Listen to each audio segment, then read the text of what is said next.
Hi, everybody. This is Anne-Marie Hunter, and I'm so glad you've joined us on our webinar today. I am the Director of Safe Havens Interfaith Partnership Against Domestic Violence and Elder Abuse. This is the second in our 9-webinar series about working with victims and survivors who are faith-affiliated. And we're so glad you all are here. We want to thank the Office on Violence Against Women for the funding that allows us to do this. This is our second webinar series, and the first was so well received, and we're really happy to be able to do it again. So thank you so much to OVW. I want to introduce today's speaker, and I'm super excited about this presentation. I hope you all enjoy it as much as I'm thinking I'm going to as well. I almost never read someone's bio, but Marianne Winters' bio is so beautifully written that I'm going to read what she sent me. So it says this: Marianne Winters has been a leader in movements to end sexual and domestic violence for more than 30 years, and since 2011, she has served as Executive Director of Safe Passage, which is located in Northampton, Massachusetts. Informed by her experience and healing process as a survivor of sexual and domestic violence, as well as her identity as a lesbian and guardian and parent of 2 adult children, she serves in roles of leader, administrator, content expert, and educator toward her multicultural vision of a world free of violence and based in social justice. She was the recipient of the National Sexual Violence Resource Center 2005 Award for Outstanding Advocacy and Community Work in Ending Sexual Violence, and the recipient in 1997 of the Massachusetts Public Policy Award from the Massachusetts Office of Victim Assistance for her work in the area of protection of rape victim communications. So you can see we've got an amazing expert with us here today. And Marianne, I'll turn it over to you, and thank you so much. Well, thank you, Anne-Marie, and I'm humbled by your your enthusiasm about this. I want to sort of maybe disclosure. I see in the caption that it said I was an Olympian, and I think the word would have been guardian, maybe lesbian, but I have not been an Olympian. So, but everything else seems to resonate. So, I am thrilled to be have been asked to do this webinar, and I wanted to give you a little bit of a background first on how I came to this work. It's true that in my life right now, I'm the Executive Director of a domestic violence organization, and previous to that, I worked in a rape crisis center for several years in several positions, and also worked in Massachusetts as the first executive director of the Massachusetts Coalition Against Sexual Assault. We then merged with what was then the Domestic Violence Coalition to form Jane Doe, Inc. while I was there. So it was somewhere along that time when I was working on sexual assault issues at the statewide level, I think it was pre the merger, that I was introduced to Safe Havens and to Anne-Marie, and the way that we were paired together was through a collaboration toward planning a conference on faith and spiritual-based issues for sexual assault survivors. So we spent probably nearly a year working on the conference planning, and the reason that we took so long is that we really felt like, well, first of all, we looked at what literature was available, and I think it might have been before the Google machine, so maybe we didn't see everything, but at that time there was a lot of interest emerging in this idea of how faith-based communities, religious texts, things like that seem to get in the way for survivors. And we wanted to present something that showed both some of the challenges and also some of the ways that that the way that people experience or could experience their participation in a faith-based community or their participation in the world through a spiritual lens also can add to resilience and healing and recovery and justice.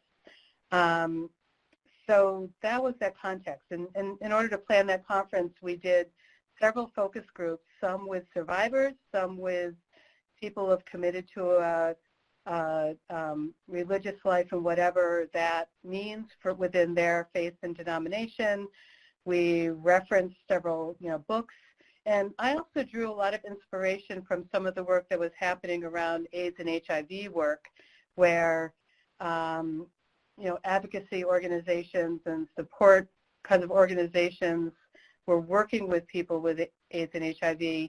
And because there was no way to work on HIV and AIDS issues without thinking about end-of-life issues and thinking about illness, and it was an entire, community that had to build up the resilience of dealing with, at the time, the lesbian and gay communities were building the resilience that many communities don't build until much later in life, when their peers, in general, are, may be dying. So it was, I think, participating in kind of all of these worlds and being part of a community that was starting to look at our experience through that lens all fed into that. I also bring to this work my own experience as a survivor and having sort of gone through various sort of stages or pieces of my healing work, and I found that going through that work through a spiritual lens was a really key part of me for kind of for my own healing problem or my own healing process. So, well, the first slide that I created, the original, I tried to think about, who are we talking about when we're talking about, these issues of faith and spirituality. We primarily, so the first we look at sort of through a lens of someone who is engaged in the faith community currently. Maybe it was the same faith community that they were born into. Maybe it's new. People who are not necessarily actively engaged, but maybe at one point were, maybe as a child, but they're no longer engaged in that faith-based community or religious experience. I think this applies also to people who are not engaged with any sort of organized faith-based experiences, but they may actually be engaged in, reading or groups or just kind of the overall spiritual questions. So I really do think that it doesn't matter how someone self-identifies, whether they identify as being religious, spiritual, faith-based, atheist, agnostic, anything else. I really do think that these questions apply to most everyone. And one of my, so if I have any takeaways in terms of the introduction, is that for many survivors, there's a spiritual component to their healing process. And this has not always been welcomed or embraced necessarily fully by community-based organizations. I know, partly because we know that our role is not, we're secular organizations, we take government funding very often, and so sometimes we end up feeling a little bit standoffish if someone brings kind of that part of them. And I guess the lens that I think about this through is through our responsibility to provide access for people in the context of their culture and their background. And so I really feel strongly, always have been, that it's as an organization, that our responsibility is to create the means that we must be accessible, and that it's not that, oh, well, we have our doors open and people need to come into our doors. And likewise, for a faith-based community, there's or a member, whether it's a lay leader or whether it's an ordained leader, or sort of just these issues in a community setting, many survivors experience a real hesitancy to really talk about their experiences around sexual assault, sexual abuse, domestic violence, even though that community may be a place of comfort and community for them. So I think that there's two ways that if we understand better from a survivor's point of view the possible questions that come up for them, the possible contradictions that come up for them, we can use the skills that we have, active listening, assessing where people are, and understanding how to work across differences through a cultural lens in order to best serve them. So that's kind of by way of introduction. I find it really important to start with an understanding that we may be starting with completely different sort of definitions of key terms. And so so when I say it in this slide that for survivors, how we define healing, recovery, justice may be different in a community-based organization than within the survivor based on maybe a religious experience or their belief system. So if you can take each of these words like healing, recovery, you can begin to imagine that there may be just different ways that these terms resonate, and that they may not match, their definitions for survivors may not match how our systems, as much as we are, emphasize survivor-centered, we also know that we are part of a system. So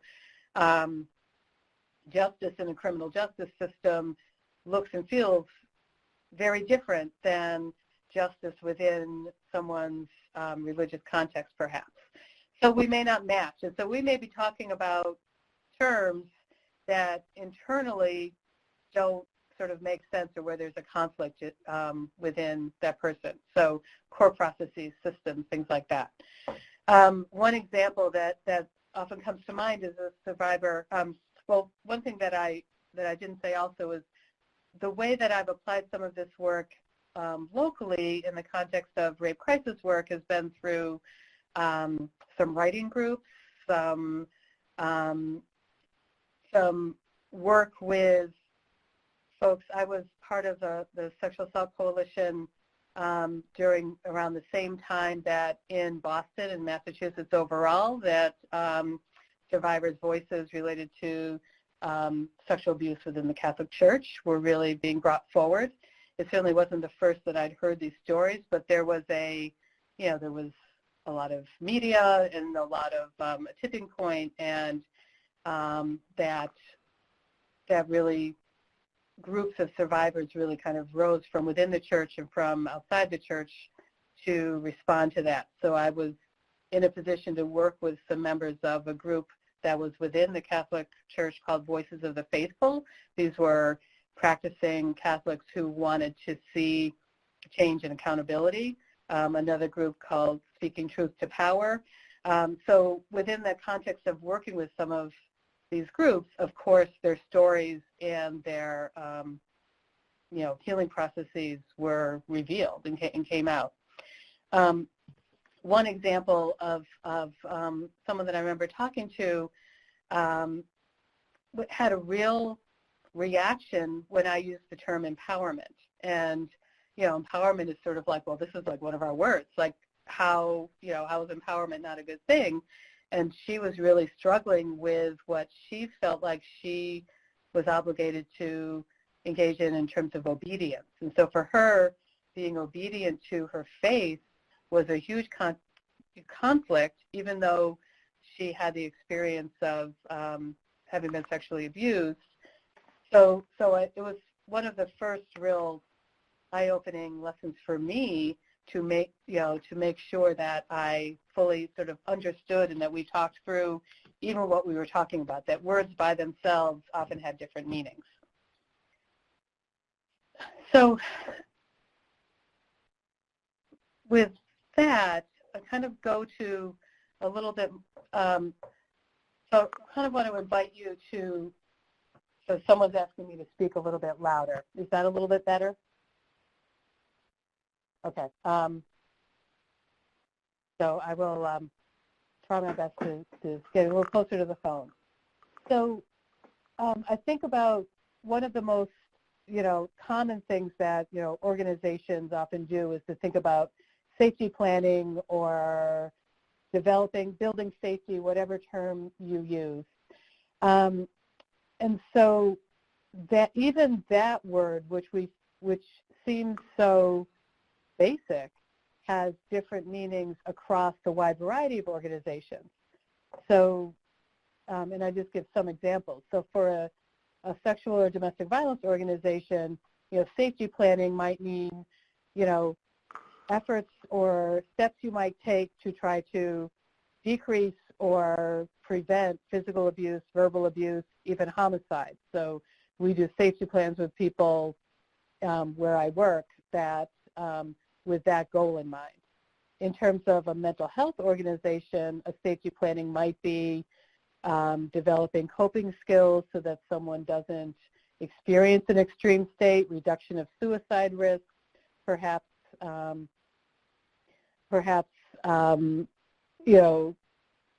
word compliance, but someone being taking whatever medication does reduce symptoms. So it's really in some ways about symptom reduction and very often suicide prevention. In terms of addiction organizations, it might be reduction in risk-taking, management of sobriety. For police, very often, it's accessing what criminal protections may be there, being engaged with the system, participating in prosecution. In some faith-based contexts, safety has a very different feel, and for some survivors, safety meaning some sort of adherence to the community's norms and practices, the right relationship with sort of the spirit or the divine, whatever that person is, whatever is important in terms of that person. So you kind of see even just that word safety, depending on what lens you're looking through, can have different experiences and different definitions. So we can, if we had time, we could go through each one of these terms and go down that list. What does healing look like in the context of a sexual or domestic violence organization, in the context of a mental health organization, to law enforcement or police within a faith-based community? So I just kind of offer that as kind of a broadening of perspective. So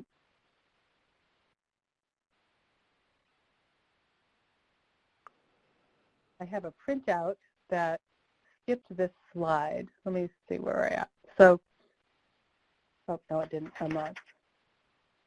So from there, the title of this presentation included the word complexity, and I just wanted to give a little bit of a context about why I chose that. When we look at these issues, first of all, there's the complexity of every different person's or different individuals' experience with faith, religion, religious communities, that there's no one definition, there's no one text, there's no one experience that really is overriding for everyone or can be applied. So it's really for each person, I really feel like that opening to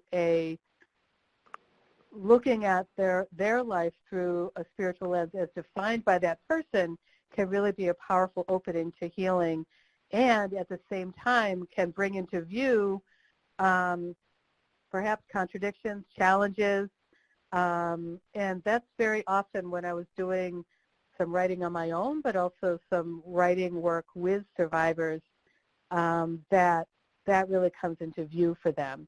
So for the next couple of slides, I present some different viewpoints on just pieces of that through the voices of survivors and their writing.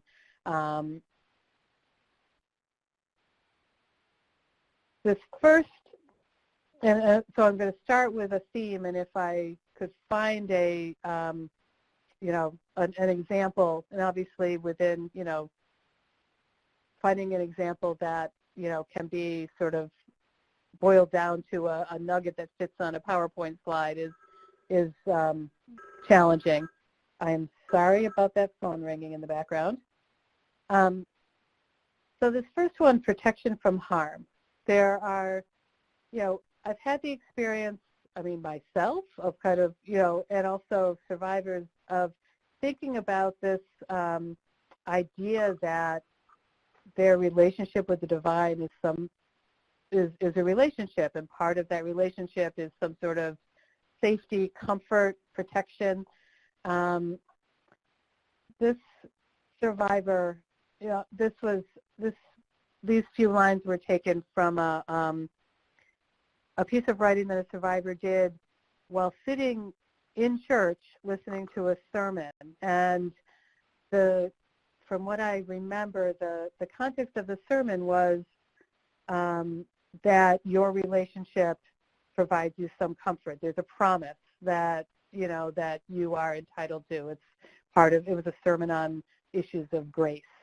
And so, the way that, the survivor showed me, the piece of paper that they pass out at the beginning of the service, and she'd taken out a pen and kind of wrote in the margins and in every little white space that she could during the sermon. And so, her words and the feelings behind it, you can imagine, but, promises of mercy, justice, hope, peace, healing, protection. And then I think, speaking to her, sense of the divine, did you forget, fall asleep, decide not to be involved, decide not to care? What good is a promise that's broken? And I remember for this survivor, that whole idea that I'd come to at least believe in this relationship that would never let me down, even though I knew that people might leave me down, people might fall asleep, forget, decide not to be involved, decide not to care, that it really was a turning point for her in terms of her own, it created a really kind of a spiritual crisis around that. So does this resonate with folks? I feel like I want to, whenever we kind of bring a survivor into the room, so who has so generously agreed to, allow this, kind of want to just say that. Well, Marianne, several people are typing in, and they're all saying yes, yes, yes, yes. Okay, great. Well, thank you. I think you've hit it right on here. Excuse the violent language. I think you have touched something important here. Well, thank you. In terms of connection is another sort of this, it can bring about a shift in how a survivor feels in terms of their connection with their self, the spiritual part of themselves, with the divine. I don't believe I have, yeah. So this might be still part of that original, but again, talking to spirit. Can you keep up all that much effort when the only reason for your wall is your betrayal, laziness, disinterest, and carelessness? When others get courage from your promises when broken, where can I get my courage? So again, the survivor really, feeling like it's a bigger deal if, this spirit has let me down. And so how can I sort of meet that disappointment and that rage with any sort of sense of courage when this has been the source of my courage through my life, right? So when I most need it, now I'm questioning where this comes from. Forgiveness is another huge issue, and very often survivors will. For many survivors, this becomes one of their first sort of spiritual crises, where they might have been advised and they might have understood that forgiveness means that it's their job to get to forgiveness as soon as they possibly can, and that how can they forgive when something that's happened to them is so unforgivable. And I've also talked to survivors whose children were sexually abused, and they may have been they might have been encouraged or counseled to get to forgiveness, but sexually abusing a child, abusing anyone, just doesn't feel like it could be even within the realm of that. And that people had thought in advance, like forgiveness, well, if someone lies to you, or a less personal and intimate violation, that forgiveness might be possible. But in these instances, how can I reconcile that?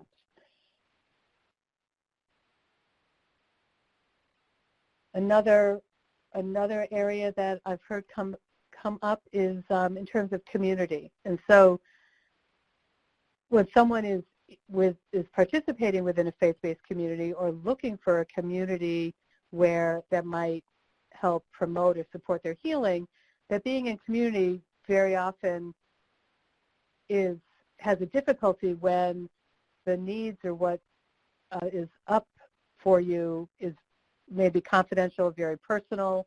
It may not be a community where people have the right words or know kind of what to even say.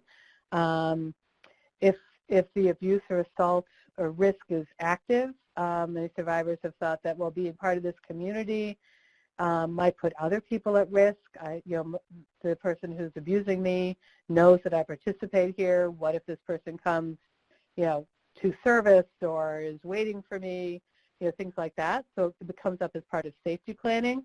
And at the same time, how can you reduce that risk and still maintain a sense of privacy and confidentiality for something that's so personal?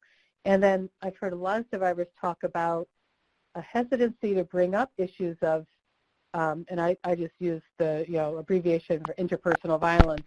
Like, these issues are too much. Like, this community, it's too ugly, too big. People are going to have make judgments about me. I'm going to put this out and I can never take it back. And so some feeling, I've even talked to the survivor who talked about, like, well, I don't want to pollute my church with my words or with my experience. And so there's issues very often about where can I feel comfortable and supported and in community that I so depend on.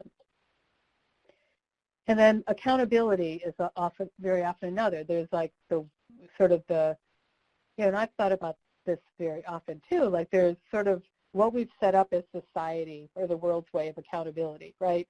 And so accountability with fear of exceptions,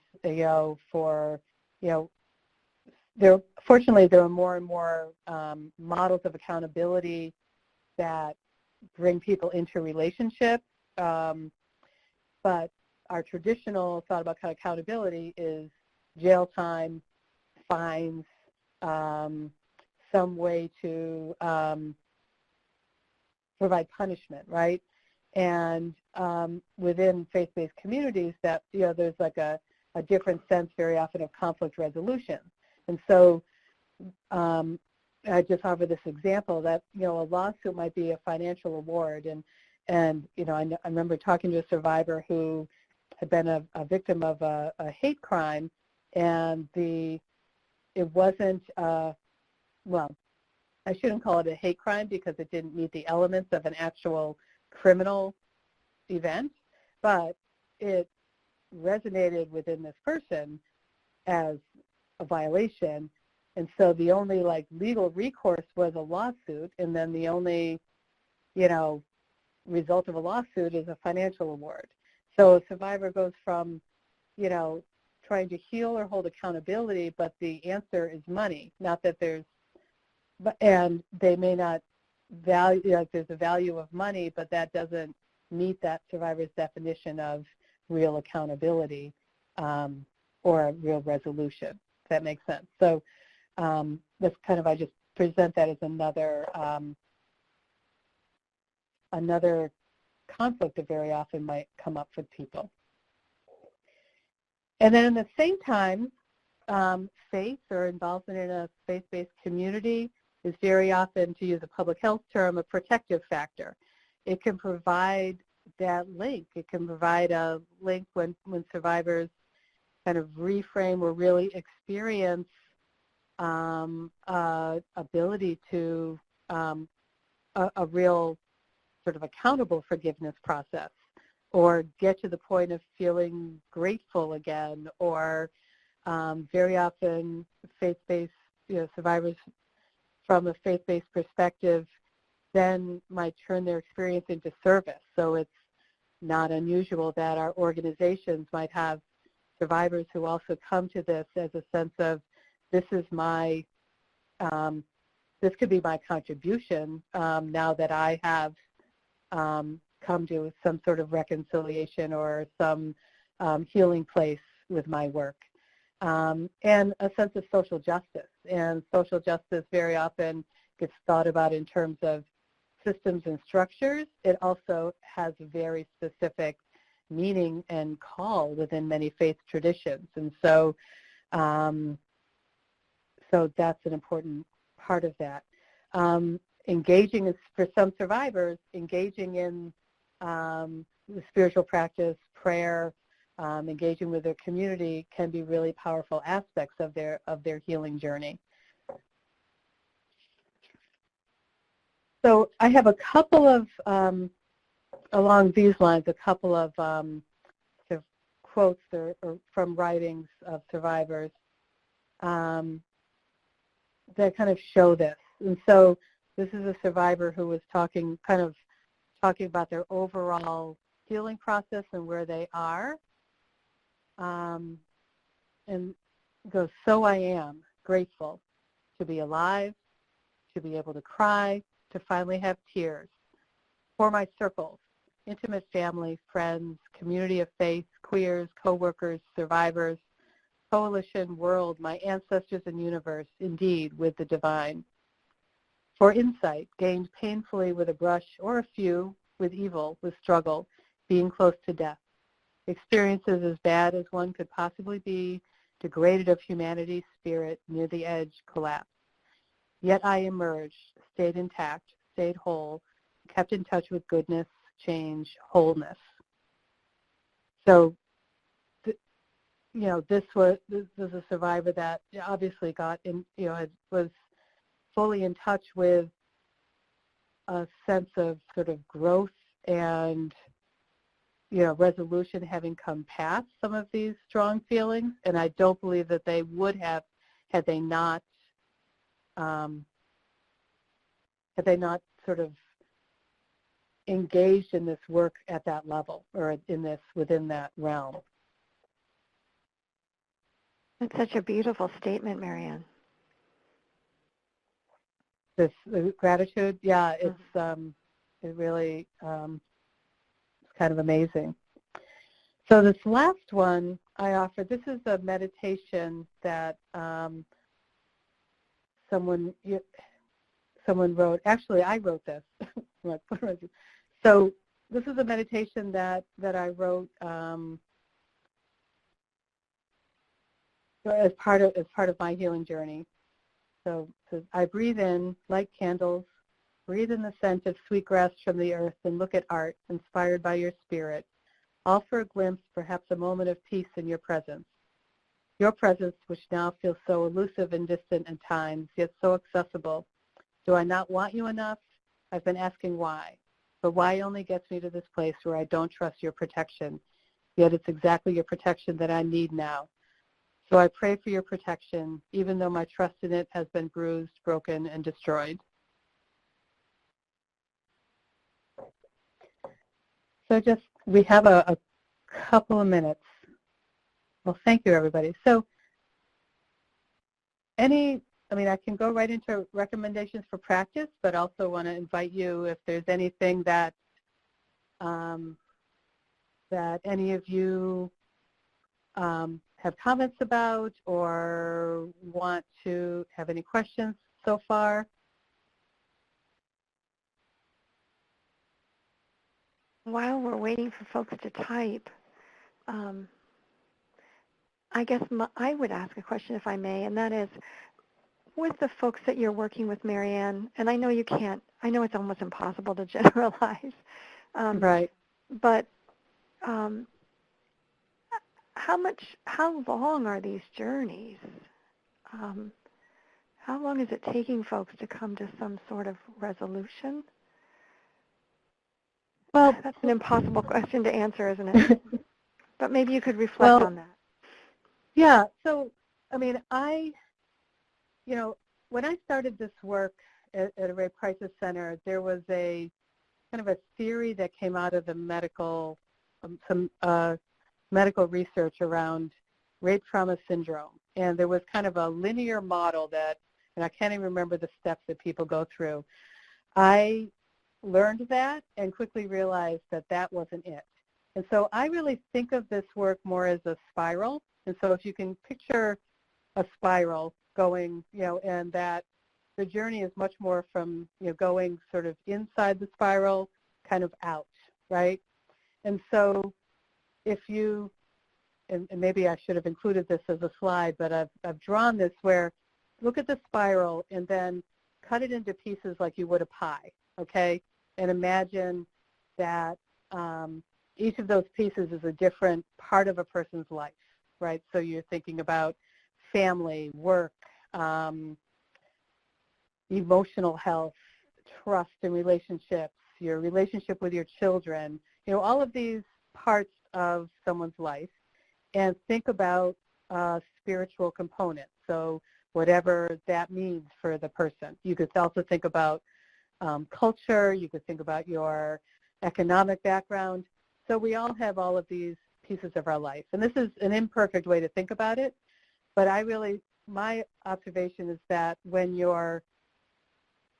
as you're progressing through from, I think it's a lifetime, so I guess to answer your question, but as you kind of progress through that spiral, you might come across different ways of looking at that, but you're drawing on all of the strength and resilience and insight that you have gained the last time around, right? Mm-hmm.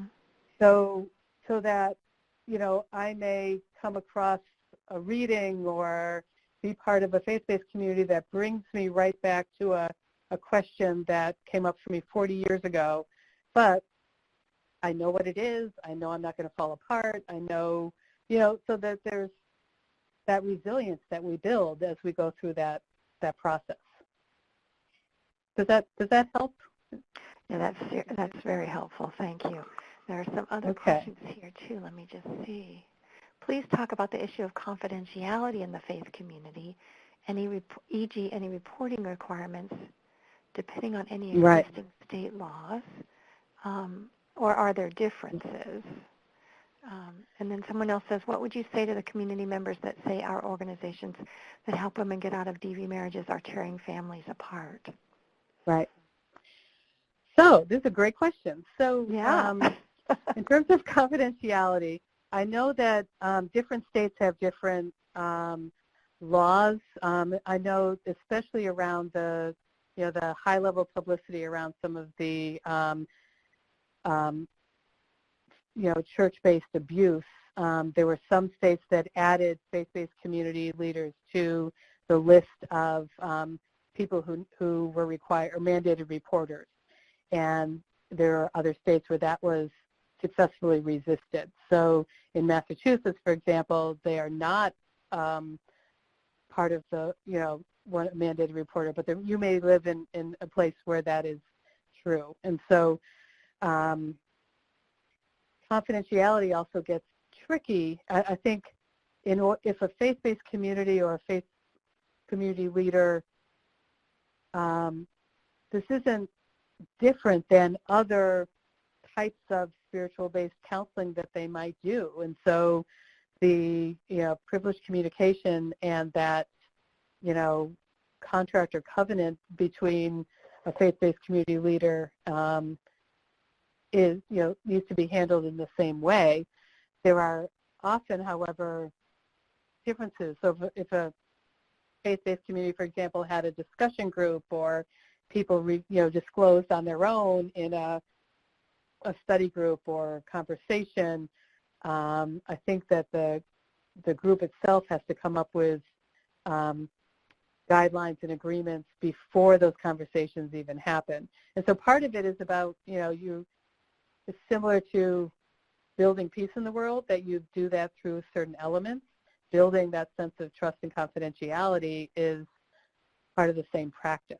And so you can't, I think, if you're a faith-based community, say, okay, now we're going to have a rape survivor support group, after coffee hour, and not think about how to maintain that, how that is confidential. And also, I think, with a small, intimate group, whether it's a small sort of population within a larger city, like, I think about immigrant communities, group work may not be the best strategy or approach for those reasons.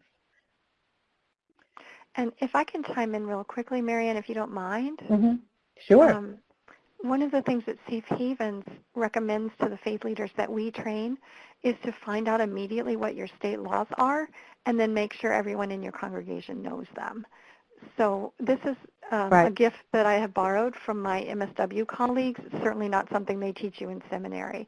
But even the language that MSW folks use to talk about confidentiality, I've borrowed that and tried to pass it on to faith leaders and said every congregant should know what the limits on your confidentiality are, if there are any, and that way they're making their own decisions about what they disclose and don't disclose. Right. Right. I hope that makes sense. In addition, we obviously talk to faith leaders about you must hold things confidential. If you're legally allowed to, you must. And it's not something to chat about at coffee hour or something. Right, Yeah. that's true. And I also think that there's a way that in the operation and the practice of a faith-based community that you can practice, levels of confidentiality through a lens of dignity and respect for people. So, for example, a church council that might have be dealing with an issue where there are differences of opinions and strongly held feelings, might have a practice of saying in their official meeting notes, rather than saying, and then Anne Marie said this and Marianne said that, and, rather say, we had a discussion of these issues, with varying points of view. Mm-hmm. So that there's a acknowledgement that, our church practice is not about calling out people, that conflict is part of, that we're going to have differences of opinions, we're going to have different levels, but that we're not about sort of calling out people that might have opinion that's different from other people. That's just kind of one example where I've experienced that practice, and then explaining that practice gives people notice that here's what our community means, right? Here's what it means to be in community. Mm-hmm. Here's how we can be different people. Here's how we can be different ages. Here's what you can expect from me as a faith community leader. If it's a faith community that has lay leadership like a deacon or people like that, that's a part of their training and expectations. And that it's more than just, well, of course, everything that's said behind closed doors doesn't get shared, but like that you really explore that from kind of a legal point of view, but also from the point of view that connects with the mission of the organization. Right, and whether it's a church or a mosque or a synagogue or a temple or any faith-based community, I think that applies to all faith communities equally across the board. I really appreciate that. Right. You want to tackle the next question? Sure. So the one thing I say is, these conversations never work in press statements. I think that work around community members that say you're just tearing families apart. And I remember some testimony at the federal level years ago where there was some faith-based leaders who testified to Congress about some funding that domestic and sexual violence organizations were just trying to use taxpayer money to put their own agenda forward. It's through relationships. And so the context of having that discussion, I think you need to get to the discussion of, is it the organization that's saying no to violence? Is it the organization that's supporting survivors that actually is tearing this family apart? Or is it the person committing the violence? And so I think that happens in the context of a relationship. And so it may happen more easily when it's a conversation from someone within the same faith. So one of the things that we do is to kind of keep track of, for our organizations, what faith-based communities people have connections to. I mean, because obviously I, as executive director, or our community engagement person, can't have relationships with every single person, but we try to find those inroads where the connections like that can be developed. And so, if someone says, it doesn't happen through like a quote in the newspaper. It really happens through that relationship and an educational process. And I think one of the things that it means for us as advocacy organizations very often is checking our own viewpoints and attitudes around that and finding where we have common ground, right? So I don't know if that's helpful, or does anyone else have some way or some strategy that they've used to I'm anxious to see what pops up in the chat box. I would also add that, and I can say this as a faith leader when I'm doing trainings in communities that maybe isn't, I don't know. Anyway, so one thing that we say as safe havens, our point of view is to very clearly state that violence breaks the covenant of marriage. And for faith leaders, that's often kind of a turning point because they realize, oh, that's right, it does. You're in a covenant relationship that requires love and respect, etc. Violence breaks that covenant. And for a lot of faith leaders, that really opens a door to understanding this in a different way. So it's not the person leaving or asking for help or seeking safety that's breaking the covenant. The violence has already broken the covenant. You're in a covenanted relationship with someone you can't trust and who's been hurtful and damaging. So the covenant's broken. Right. Sometimes the covenant can be repaired with a whole lot of work and accountability, but sometimes it can't. And then faith leaders are then what do we do? And that's a question that a lot of different faith leaders answer differently. But that language seems to resonate with faith leaders. Yeah, well, that makes sense. Thank you.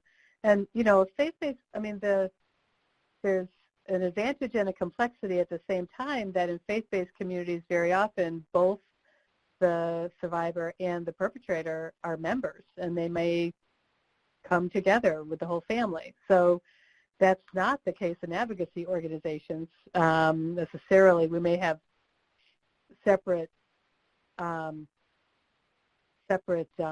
programs, perhaps, to work with those who have perpetrated violence. But in a faith-based community, there's also the ability to draw on that faith-based, the sort of beliefs around reconciliation, with accountability. So I think that there's also kind of an opportunity to point out to people that if someone is taking self-responsibility for their own behavior, is it possible? Is it possible for someone to turn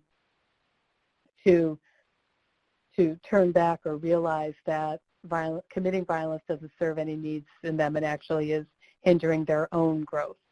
Now, there are always situations where you wouldn't even attempt it because the level of risk of severe violence or homicide is so high.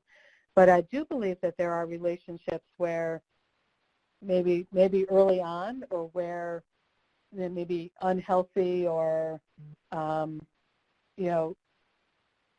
behaviors have crept in, and maybe some support in terms of that relationship becoming healthier and more in line with what each person needs is appropriate, right? Mhm. I would agree with that as well. Yeah. So Inez has put in a comment about members of faith communities stay longer in abusive relationships. She says that's been reported. Inez, I'd love to have the citation on that. If you can type it in, that would be great. But I think the focus on forgiveness and some of the things that you've brought up, Marianne, are exactly why people of faith stay longer. Well, also, there's the real need that people have for community. And so, making a choice to leave a relationship where, especially if both members of the relationship are part of a community, means potentially having to choose whether or not you're going to be part of that community. And so, it's facing potential isolation from that when that community fills needs for you and for your family in so many ways.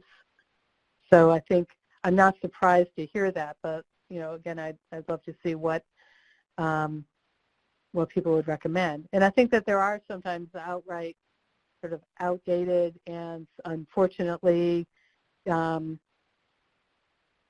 harmful messages that very often people get, that you have to, this is, you have to suffer through this relationship, that it's not okay for you to leave the relationship. I hope and I think that because of the work of organizations like Safe Havens and some of the amazing writing that creates some nuance and challenges some of those, that is, that there's better messages out there. Mm-hmm. Yeah. Faith Trust Institute in Seattle as well. Peaceful Families, which works with the Muslim community, Jewish Women International. There's a bunch of great agencies really taking this on. Great. Yeah. So my last slide here, I just kind of jotted down some potential recommendations for practice, and I would be thrilled if anybody had anything else to share or anything that you've tried. I think this first recommendation, I always start from this as a perspective, kind of connected to our diversity goals with the perspective of culture and background. And so in a similar way to me building an understanding when someone is from a different country or of a different economic background,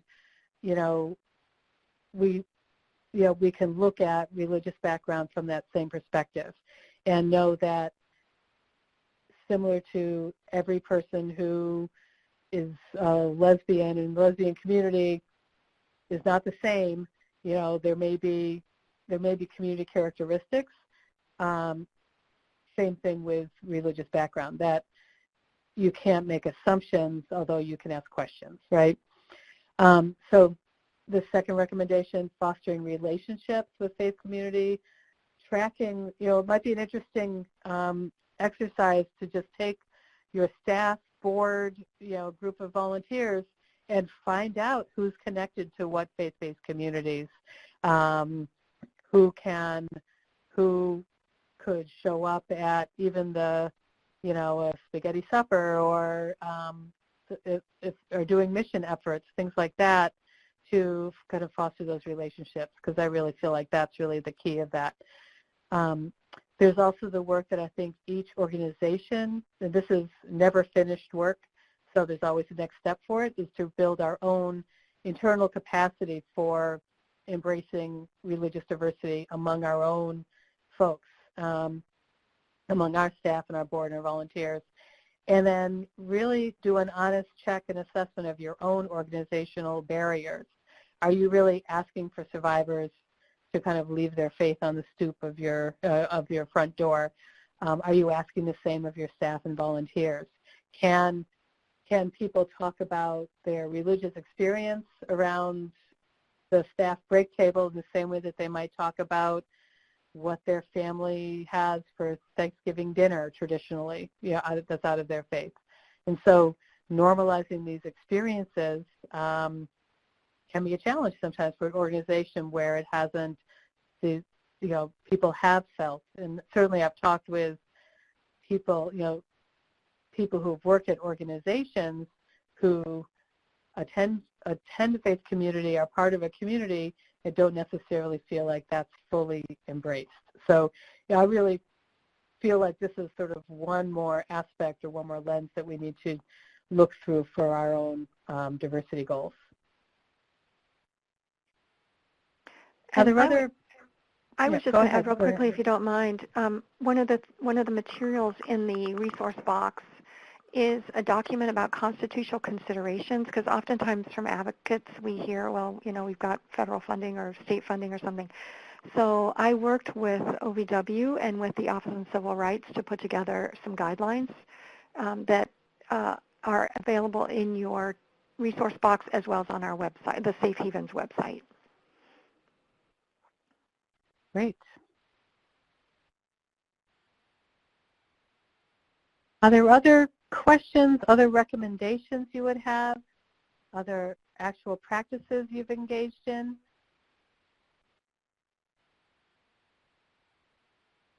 See that some people are typing, so thank you for that. One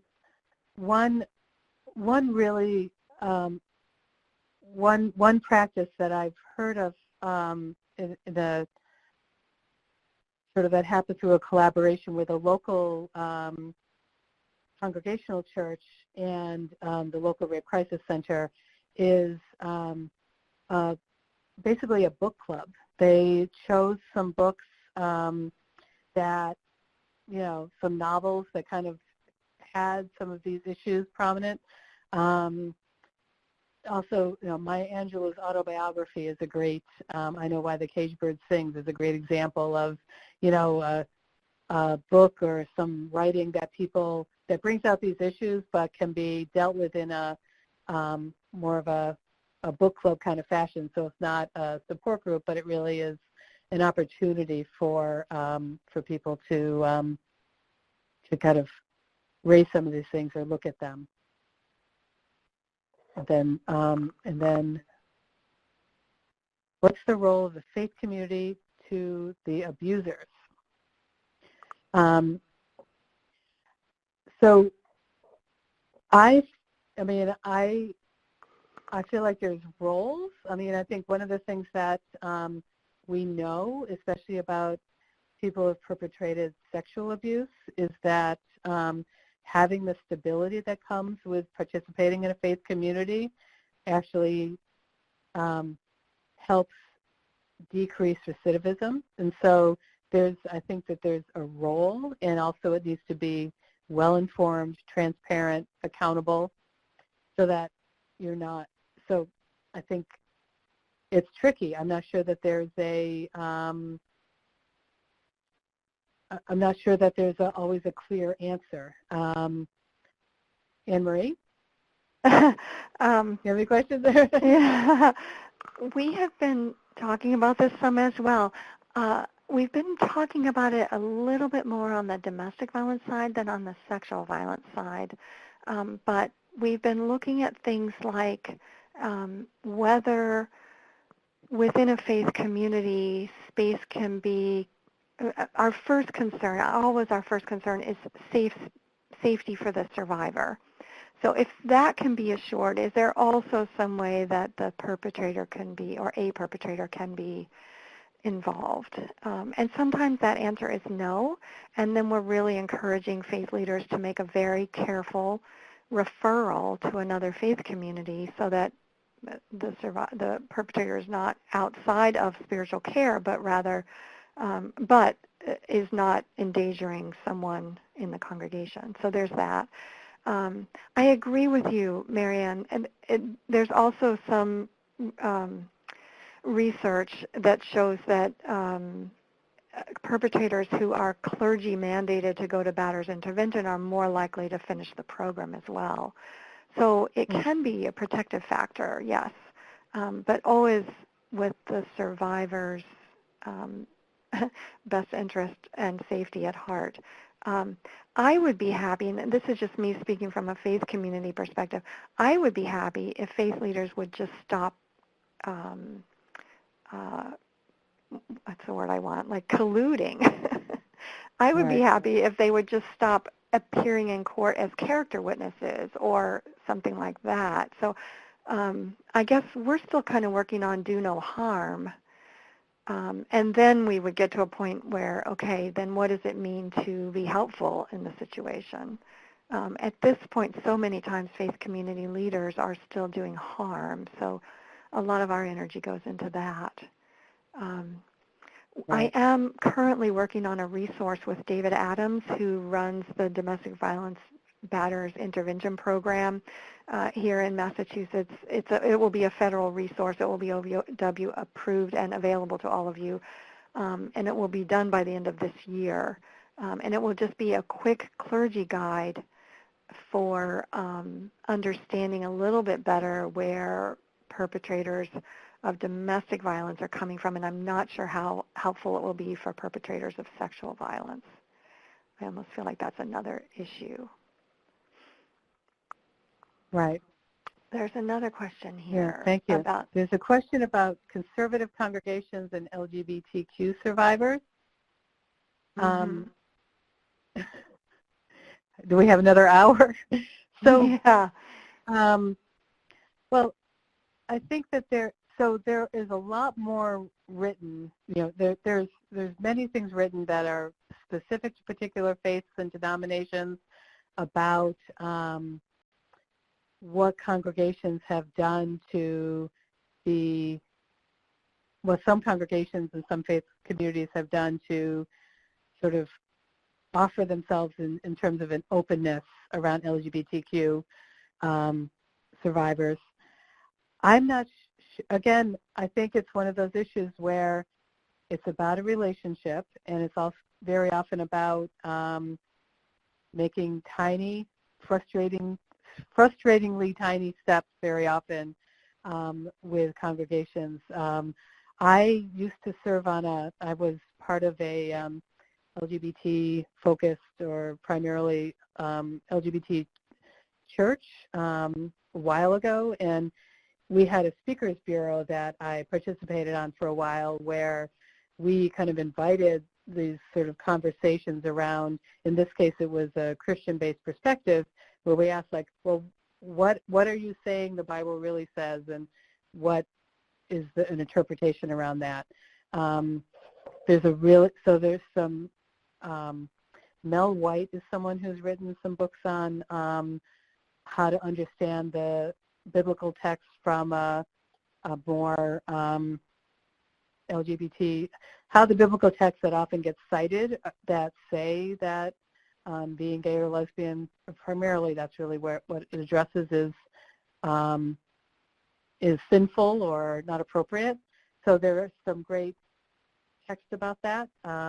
Sometimes it's a political work, and sometimes it's starting relationships around issues that you already have in common, like helping people meet their basic needs or food security, things like that, where you can develop a relationship that can kind of open up that conversation. So there's not a quick answer to that, but I think that it's one of those things that, where progress is sort of being made a little bit, a little at a time.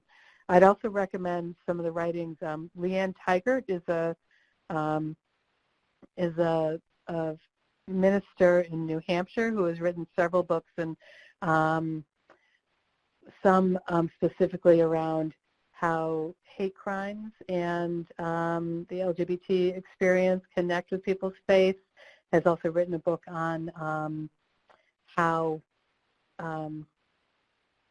just the spiritual healing, how the spiritual component of the process of coming out and being, gay and lesbian within a faith-based context. And then most recently has been writing around transgender issues. So that's a person whose writings I would highly recommend. And then I think we are out of time, so I really appreciate, and there was one more question, and Anne-Marie, I see that you yeah, I saw we were close to out of time, so I put some resources here, but I hope you'll also check out our website. We have resources for the Muslim community on our website as well as Jewish and Christian. And we are having a Muslim, you know what, let me just forward the slides a little bit and I'll introduce you to our website or our webinar series for this year. And as you can see, there's one coming up on Muslim survivors on April 25th. So I hope that works. One of the agencies I've referred you to, Heart Women and Girls, is presenting that webinar on April 25th. So I really highly recommend it. They're a great organization. And we can, and yes, we will be sending out certificates if you'd like. Oh, what was I going to say? Shoot. Oh, all the webinars. This is the upcoming schedule for this year. All of these webinars are recorded and put on our website, as well as the webinars from last year. So the first resource I sent you to, Peaceful Families Project, they did a Muslim webinar for us last year, and that is on our website, and you can just see that there, and that would be great. These are our upcoming webinars. I hope those of you who are interested. We also, as you can see, have a GLBTQ webinar coming up on May 22nd. That's great. And we're so glad you joined us. Thank you so, so much. And we hope to see you at future webinars. And you can also contact Safe Havens and check out our website for all these resources that we've been putting together from different faith communities, for faith leaders on domestic and sexual violence. You can see everything on our website. So, Marianne, I cannot thank you enough. This was just riveting, and I've been scribbling pages of notes, so thank you. And I think on behalf of all the participants, thank you so, so much. This has been my pleasure. Thank you, everyone. Bye, everybody. See you next time. Okay.